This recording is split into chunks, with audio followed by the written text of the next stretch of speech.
Hello बच्चों, मैं Mateen Ahmad TGT Urdu Tughlakabad extension number 2 आपको अपनी क्लास में बहुत बहुत स्वागत करता हूँ, वेलकम करता हूँ, खैर मकदम करता हूँ। देखिए बच्चों, हमने अभी तक 8 सबक पढ़ लिया है। अब ये हमारा 9वां सबक है। इसका नाम है कोलतार। कोलतार होता क्या है ये हमको समझना पड़ेगा। कोलतार को हम देसी ज़बान में, घरेलू ज़बान में डामर कहते हैं, जिससे रोड बनाई जाती है। काले कलर की होती है, अक्सर हमने रोड बनते हुए देखा होगा। पहले उसको कोलतार को बिछाया जाता है किसी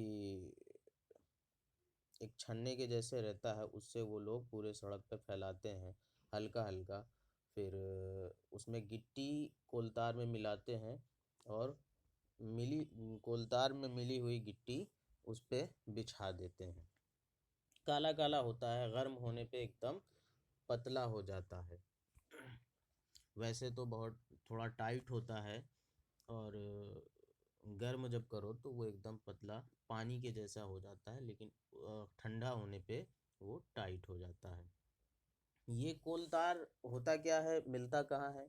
ये अक्सर पहाड़ों पे मिलता है, क्योंकि जब ज्वालामुखी जो होते हैं वो विस्फोट से, जब उसमें विस्फोट होता है तो वो धीरे धीरे बहने लगते हैं। जो बहते हैं तो उसी में कोलतार निकलता है। ये बड़े काम की चीज़ होती है और इससे बहुत सारी चीज़ें बनती हैं। ठीक है, तो और हम इसके बारे में पढ़ते हैं, देखते हैं और इससे क्या क्या चीज़ें बनती हैं। तो यहीं से शुरू होता है हमारा सबक। ये मैडम ने हाजिरी लेने के बाद रजिस्टर बंद किया, कुर्सी से उठी, क्लास पर नज़र डाली, बोली बोली, बच्चों, आज तुम्हें एक ऐसी चीज़ के बारे में बताऊंगी जिसे हम सब ने देखा है। मैडम ने रजिस्टर हाजिरी ली और रखा रजिस्टर, और कहा आज हम एक ऐसी चीज़ के बारे में बात करेंगे जिसको हम सब ने देख रखा है, लेकिन हम में से बहुत से लोग उसके बारे में बस इतना ही जानते हैं कि ये चीज़ स्याह होती है। स्याह मतलब होता है काला। ठीक है, स्याह होती है, चिपचिपी होती है। ये इसमें गम जैसे होता है, ये चिपचिपाती है, जुड़ जाती है, हाथ में लगा लो तो जुड़ने लगती है। गर्म करो तो इसे इससे बदबू आती है। गर्म करने पर इसमें अजीब सी बदबू आती है और एकदम काले कलर का धुआं उड़ता है इससे। जब रोड किनारे रोड वोड बनती है तो देखते हैं अक्सर हम लोग कि एक बदबू सी आती है और वो काला धुआं उड़ता रहता है, और ये सड़कें बनाने के काम आती है।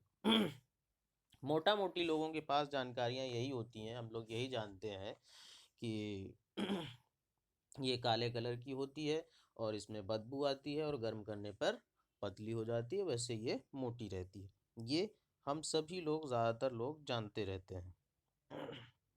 अब यहाँ से बच्चे बोले कोलतार। बच्चे जो उनकी क्लास में थे, मैडम की क्लास में, उन्होंने ये कहा कि ये कोलतार के बारे में आप बात कर रही हैं। फिर उसके बाद यहाँ से मैडम ने फिर कहा मैडम ने कहा शाबाश, बहुत अच्छे, शाबाश, मगर सबको एक साथ नहीं बोलना चाहिए। फिर उन्होंने, मैडम ने कहा सबको एक साथ नहीं बोलना चाहिए था। ठीक है, कोलतार कोयले से निकाला जाता है। अब ये बात आ गई, कोयलदार जो है कोयले से निकाला जाता है। वो पहाड़ पे जहाँ पे कोयला रहता है वहाँ पे ये कोयले के जरिए निकाला जाता है। ठीक है, मगर तुम्हें ये पता, कोयले से निकाला जाता, मगर तुम्हें ये पता नहीं होगा कि तुम जिस साबुन से नहाते हो उसमें से खुशबू आती है, वो एक ऐसे तेल से हासिल की जाती है जो कोलतार से निकाला जाता है। जो हम साबुन से नहाते हैं उसमें खुशबू आती है, तो वो खुशबू कहाँ से निकाली जाती है? वो इसी कोलतार से ही निकाली जाती है। ठीक है, ये इसमें मैडम ने बच्चों से ये बात बताई। अब यहाँ से देखते हैं। तुम्हारे वालिद गर्म कपड़ों को तुम्हारी वालदा तुम्हारे वालिदा गर्म कपड़ों को कीड़ों से महफूज रखने के लिए, बचाने के लिए संदूक में सफ़ेद गोलियां रखती हैं। वो गोलियां भी कोलतार से बनाई जाती हैं। जो जब कपड़ा भी सर्दी ख़त्म हो जाएगी तो कपड़े जो गर्म वाले कपड़े हैं ये रखने शुरू हो जाएंगे। तो उसमें देखते हैं हमारे घरों में एक सफ़ेद कलर की गोली डाली जाती है जिसको कपूर की गोली कहते हैं। ये भी उसी कोलतार से ही निकाली जाती है। और इससे क्या होता है, उन कपड़ों में, उन वूलन कपड़ों में, उन्हीं कपड़ों में किसी तरह के कीड़े नहीं लगते, जिससे जब हम निकालते हैं कपड़े अगली सर्दी में तो वैसे ही रहते हैं और उसमें किसी तरह की बदबू नहीं आती। वो गोलियां भी कोलतार से बनाई जाती हैं। ठीक है, यहाँ से फिर से पढ़ते हैं। जिस रोशनाई से तुम लिखते हो वो भी कोलतार से ही बनती है।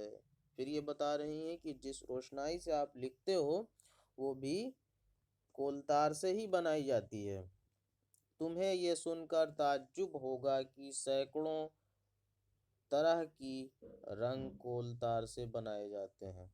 तुम्हें ये जान के भी और हैरानी होगी कि सैकड़ों तरह के रंग कोलतार से बनाए जाते हैं। इनमें वो रंग भी शामिल हैं जिनसे कपड़े, रिबन और जूते कपड़े, रिबन और जूते रंगे जाते हैं। और वो रंग भी जिनसे रंग बिरंगी मिठाइयाँ बनाई जाती हैं। मतलब जो कपड़े, जूते और रिबन में इस्तेमाल होते हैं वो रंग भी शामिल है, और जो मिठाइयों को रंग बिरंगी बनाने के लिए इस्तेमाल किया जाता है वो रंग भी शामिल है जो कोलतार से हमें मिलते हैं। हम जो सेंट, परफ्यूम लगाते हैं ये भी कोलतार से निकाले जाते हैं। कुछ सेंट और परफ्यूम जो हम लगाते हैं ये कोलतार से ही निकाले जाते हैं। ठीक, यहाँ से फिर रशीद ने कहा, कोई बच्चा रशीद था, उसने पूछा या कहा, मैडम मैंने सुना है कि कोलतार से कुछ दवाइयाँ भी बनती हैं। उसने कहा कि मैडम मैंने सुना है कि कोलतार से कुछ दवाइयाँ भी बनती हैं। तो मैडम ने फिर जवाब दिया, तुमने बिल्कुल ठीक सुना। तुमने ये बात बिल्कुल ठीक सुनी है कि कोलतार से दवाइयाँ बनती हैं। तुम लोगों ने देखा होगा कि दांतों का डॉक्टर जब किसी किसी का दांत निकालता है तो पहले मसूड़े पर एक दवा लगाते हैं, दवा लगा देता है। ये बता रही हैं मैडम, फिर आगे बता रही हैं कि हम जब देखते हैं कि मसूड़ों का डॉक्टर, दांत का डॉक्टर जब हमारा दांत निकालता है तो दांत के पास एक दवा लगा देता है जिससे वो जगह सुन्न हो जाती है। सुन्न मतलब कोई एहसास वहाँ पे नहीं होता। उससे उससे मरीज को दांत निकालवाने में तकलीफ नहीं महसूस होती। जब वहाँ पे महसूस नहीं होगा तो वहाँ पे तकलीफ भी महसूस नहीं होती।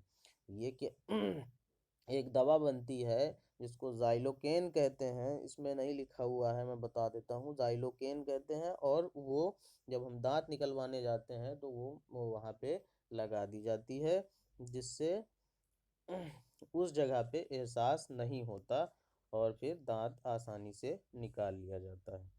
ये दवा भी कोलतार से बनाई जाती है। ये दवा भी कोलतार से ही बनाई जाती है। अशोक, पिछले साल दिवाली में पटाखे छोड़ते वक्त तुम्हारे हाथ की उंगलियां जल गई थी। मैडम फिर कह रही हैं, अशोक पिछले साल तुम जब पटाखे उड़ा रहे थे तो तुम्हारी उंगलियां जल गई थी। तुम्हारी अम्मी ने उंगलियों पर रंग पीले रंग का एक मरहम लगाया था। उंगलियों की जलन फौरन खत्म हो गई थी। जब तुम्हारी मम्मी ने एक पीले रंग का मरहम लगाया था तो तुम्हारे उंगलियों की जलन खत्म हो गई थी। वो मरहम भी कोलतार से ही बनाया जाता है। वो मरहम जो है वो भी कोलतार से बनाया जाता है। मैडम ठहर गई। बच्चे बड़ी हैरत से मैडम की बात सुन रहे थे। मैडम रुक गई और ये बच्चे जो है मैडम की बात बड़ी हैरत अंगेज तरीके से सुन रहे थे। फिर यहाँ पे शीला बोली। शीला कोई बच्ची थी, उस वो बोली, मैडम मेरे पापा कहते हैं कि स्क्रीन कोलतार से बनाई जाती है। अब ये स्क्रीन क्या होती है? स्क्रीन वो जो हमें आइसक्रीम में इस्तेमाल की जाती है। तो ये शीला बोल रही है कि मैडम मेरे पापा कहते हैं कि ये स्क्रीन भी उसी कोलतार से बनाई जाती है। मैडम ने कहा तुम्हारे पापा बिल्कुल ठीक कहते हैं। तो मैडम ने फिर ये जवाब दिया, तुम्हारे पापा बिल्कुल ठीक कहते हैं। इसके अलावा साइंसदानों ने कोलतार से एक और बहुत उम्दा चीज़ बनाई है जिसे बीका लाइट कहते हैं। फिर मैडम कहती हैं कि तुम्हारे पापा भी ठीक कहते हैं। इसके अलावा भी साइंसदानों ने वैज्ञानिकों ने एक और उम्दा चीज़ बनाई है जिसको बीका लाइट कहते हैं। इस बीका लाइट से बहुत सी चीज़ें बनाई जाती हैं। इस बीका लाइट से बहुत सी चीज़ें बनाई जाती हैं, मसलन चश्मे। देखते हैं ना हम, जो प्लास्टिक का जैसे दिखता है वो बेकालाइट का ही बना होता है। चश्मे के फ्रेम, ग्रामोफोन, रिकॉर्डर वगैरह वगैरह। एक प्लास्टिक जैसा दिखता है लेकिन वो प्लास्टिक नहीं होता, ये होता है बेकालाइट। ये मुड़ भी जाता है हल्का सा और अपनी जगह रुका भी रहता है। तो और प्लास्टिक भी नहीं होता और ये इसी तार कोल से बनाया जाता है। फिर उसके बाद रिकॉर्डर वगैरह वगैरह यहाँ पे हो गया। रजिया ने कहा, फिर रजिया कोई बच्ची थी, उसने कहा मैडम ये कोलतार तो बड़े काम की चीज़ है। मैडम ने कहा हाँ बड़े काम की चीज़ है। तभी घंटी बजी और क्लास खत्म हो गई। अब उसके बाद फिर से घंटी बज गई और ये जो मैडम का पीरियड था वो खत्म हो गया। अब ये तो हमारा सबक खत्म हो गया। अब इसमें देखते हैं कुछ जो अल्फाज आए हैं, मैंने बीच में ही बता दिए, कुछ यहाँ पे लिखे हुए हैं उसे बता देता हूँ। स्याह का मतलब होता है काला। महफूज का मतलब होता है जिसकी हिफाजत की गई हो। और साइंसदानों मतलब वैज्ञानिकों, साइंस जानने वालों। उसके अलावा कुछ अल्फाज आए थे जो नहीं समझ में आ रहे थे तो मैंने बता दिया था। अब यहाँ पे सवाल ये है, सॉरी, साबुन को खुशबूदार बनाने के लिए किस चीज़ का इस्तेमाल किया जाता है? तो इसमें हमको लिखना होगा साबुन को खुशबूदार बनाने के लिए तारकोल से निकले खुशबू का इस्तेमाल किया जाता है। तारकोल से निकली खुशबू का इस्तेमाल किया जाता है, ऐसा लिख देंगे। और ये इस वाले में लिखेंगे आम तौर पर सड़कें स्याह क्यों दिखाई देती हैं? तो हम इसमें लिखेंगे सड़कें तारकोल से बनाई जाती हैं और तारकोल स्याह होता है इसलिए सड़कें स्याह दिखाई देती हैं। उसके बाद ये हम देखेंगे कोलतार से कौन कौन सी चीज़ बनती है? तो यहाँ पे लिखेंगे कोलतार से बहुत सी चीज़ें बनती हैं। दवाइयाँ, ग्रामोफोन, इतर, और बहुत सारी चीज़ें, ऑयल, तेल, ये सारी चीज़ें, जो जो चीज़ें अभी हमने देखा है सारी चीज़ें एक एक करके हम लिख सकते हैं। यहाँ पे देखो ये क्या है, मरीज को दांत निकलवाने में तकलीफ क्यों नहीं होती? मरीज को दांत निकलवाने में तकलीफ इसलिए नहीं होती क्योंकि उसे सुन होने की दवा लगा दी जाती है।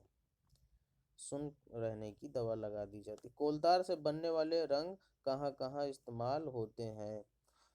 तो हम लिख सकते हैं कि तालकोर से निकलने कोलतार से निकलने वाले रंग मिठाइयों में भी इस्तेमाल होते हैं और जूते, रिबन, कपड़ों में भी इस्तेमाल होते हैं। यहाँ पे हम लिखेंगे, देखो ये खाली जगह है, इसको भरना है। ये सबक में कोई लाइन लिखी हुई है और उसी में एक लफ्ज़ छोड़ दिया गया है, तो ये हमको वो ढूंढ के भरना होगा कि कौन सा लफ्ज़ छूट गया है। तो पहला हम देख लेते हैं, शाबाश। ये मैडम ने कहा था शाबाश, मगर तुम सबको एक साथ यहाँ पे भरेंगे। एक एक साथ ऐसे करके भर देंगे, एक साथ नहीं बोलना बोलना चाहिए था, चाहिए। और फिर दूसरा सवाल है, वो गोलियां भी कोलतार, ऐसे करके।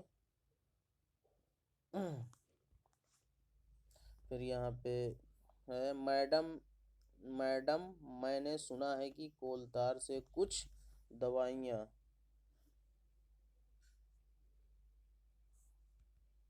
सॉरी,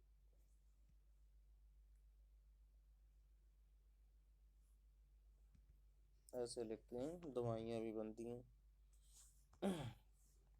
और उसके बाद हम लिखेंगे इस वाले में, मैडम बच्चे बड़ी हैरत से मैडम की बात सुन रहे थे। उसके बाद ये वाला देखते हैं, इसमें क्या है, उससे बहुत सी चीज़ बनाई जाती है। इसमें क्या होगा, इससे और भी, एक मिनट, इसमें क्या होगा देख लेते हैं।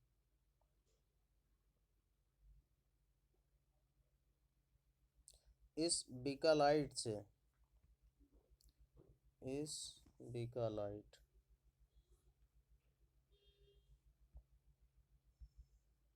सॉरी यार गलत हो गया,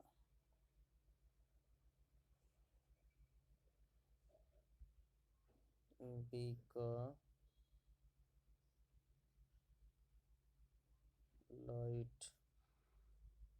ऐसे करके लिखेंगे। इस बीकालाइट से और भी बहुत सी चीज़ें बनाई जाती हैं।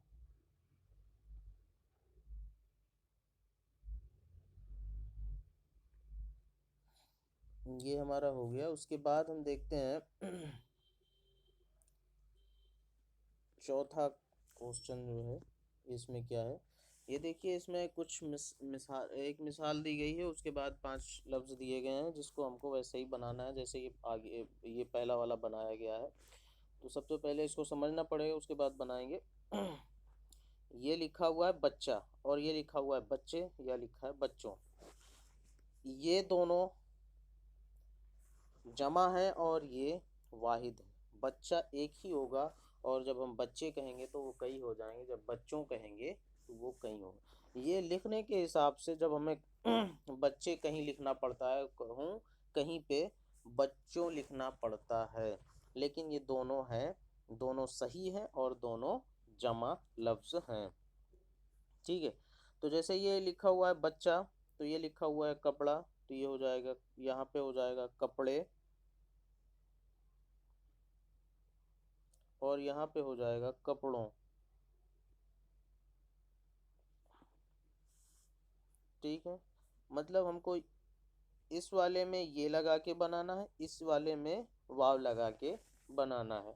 सारे लफ्ज़ ऐसे ही बनाने हैं, इसमें कोई ख़ास दिक्कत नहीं है। जैसे ये हम लिखेंगे पटाखे,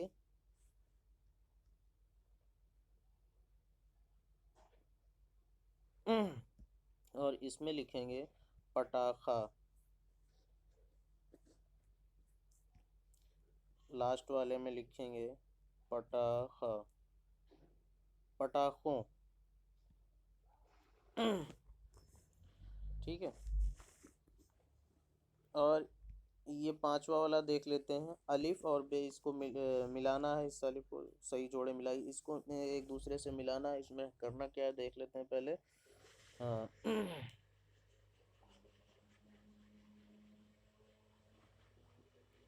खुशबू, स्याह, हाजिरी, मालूम, गर्म और अगले, यहाँ पे मुतजाद लफ्ज़ से मिलाना है। ठीक है, जैसे खुशबू पहला लफ्ज़ लिखा हुआ है तो खुशबू को हम मिला देंगे बदबू से, ये इसका मुतजाद हो जाएगा। खुशबू का मतलब होता है जो अच्छी महक रखता हो, बदबू का मतलब होता है जो बुरी महक रखता हो। और फिर लिखा हुआ है स्याह, स्याह का मतलब होता है काला, तो इसको हम मिला देंगे सफ़ेद से, क्योंकि स्याह का मुतजाद विलोम या तो अपोजिट वर्ड जो है वो सफ़ेद होगा। फिर उसके बाद अगला लफ्ज़ है हाज़िरी, हाज़िरी का हो जाएगा गैर हाज़िरी। ठीक है, हाज़िरी का मतलब जो वहीं पे हो, उसी जगह प्रेजेंट हो, उपस्थित हो, और गैर हाज़िरी का मतलब हो जो वहाँ पे ना हो, हाजिर ना हो। ठीक है, उसके बाद फिर मालूम, मालूम का हो जाएगा मालूम, जिसका इल्म हो, जिसके बारे में इल्म हो वो होगा मालूम, और जिसके बारे में कोई जानकारी ना हो वो नामालूम होगा। फिर अगला लफ्ज़ है गर्म, गर्म को हम मिला देंगे ठंडे से, गर्म का मुतजाद हो जाएगा ठंडा, और अगले का हो जाएगा पिछले से। ठीक है, इस तरह से हम सभी मिला लेंगे और इसको कॉपी पे लिख लेंगे। अभी जो हमने सवाल जवाब बताया, जो मानी बताया, जो खाली जगह बताई, ये सबको हमें कॉपी पे लिखना है और उसके बाद लिख के उसे व्हाट्सअप करना है। ये हम देखते हैं, ब्रैकेट में दिए हुए लफ्ज़ों को पढ़िए और जुमलों में इस्तेमाल कीजिए। स्कूल में रोज़ाना हाज़िरी होना है। क्या करना है इसको। हाँ बच्चों, ये हम देख रहे थे स्कूल में रोज़ाना हाज़िरी होती है। यहाँ पे ये होना लिखा हुआ है, ये एक फेल लफ्ज़ है, इसलिए इसको अलग हमको छांट के लिखना है और इसको समझना है कि इस पूरे जुमले में फेल कौन सा है। तो होना, यहाँ पे स्कूल में रोज़ाना हाज़िरी होती है, ये ऐसे लिख लेना है। और इसको समझना ये है कि इसमें फेल जो है होना होता है। और ये वाले इसमें देखते हैं, मैडम ने क्लास पर नज़र डाली, तो यहाँ पे नज़र डालना या डालना ये हो गया फेल वर्ब, फेल लफ्ज़। ठीक है, फूलों से खुशबू आती है, तो यहाँ पे आना जो है, खुशबू आना या आना क्या हो गया, फेल लफ्ज़ हो गया। यहाँ रशीद रोज़ाना रोज़ स्कूल जाता है, तो यहाँ जाना जो है ये फेल लफ्ज़ है। हमारी किताब ख़त्म हो गई, तो यहाँ पे होना जो है फेल है। अब इसके बाद हम देखते हैं इस वाले सातवें उसमें सवाल में, सबक में लफ्ज़ साइंसदां इस्तेमाल हुआ है जिसकी माने है साइंस जानने वाला। इस तरह नीचे दिए हुए लफ्ज़ों के आखिरी में दां लगाकर लफ्ज़ बनाइए। हाँ, जैसे साइंसदां वो होगा जो साइंस के बारे में जानकारी रखता हो या साइंस की जिसे जानकारी हो। ठीक है, अब ऐसे ही है जैसे सियासतदां, सियासतदां मतलब जो सियासत यानी राजनीति जानता हो, सियासतदां उसको सियासतदां कहेंगे। और कद्रदां, यहाँ पे हम लिखेंगे कद्रदां, जो कद्र करना जानता हो, जो कद्र करना जानता हो किसी चीज़ की, जो कद्र करता हो उसे कहेंगे कद्रदां। और ये कानूनदां, जो कानून के को जानता हो, जो कानून की जानकारी रखता हो, उसको कहेंगे कानूनदां। ठीक है। और राजदां, जो कोई राज जानता हो किसी का, उसको कहेंगे राजदां। ठीक है। ये सवाल खत्म हुआ। उसके बाद ये आखिरी सवाल है, इसको कुछ नहीं करना। इसमें लिखा हुआ है खुश खत लिखिए, मतलब जैसे ये लिखा हुआ है इसको बार बार ऐसे ही हमको कॉपी में भी लिखना है और किताब में भी लिख लेना है। और आप लोग काम बहुत कम कर रहे हो। सबसे अच्छा काम छठी वाले बच्चे कर रहे हैं और सातवीं वाले नहीं कर रहे हैं। अगर ऐसा ही रहा तो सब के सब पास नहीं हो पाओगे।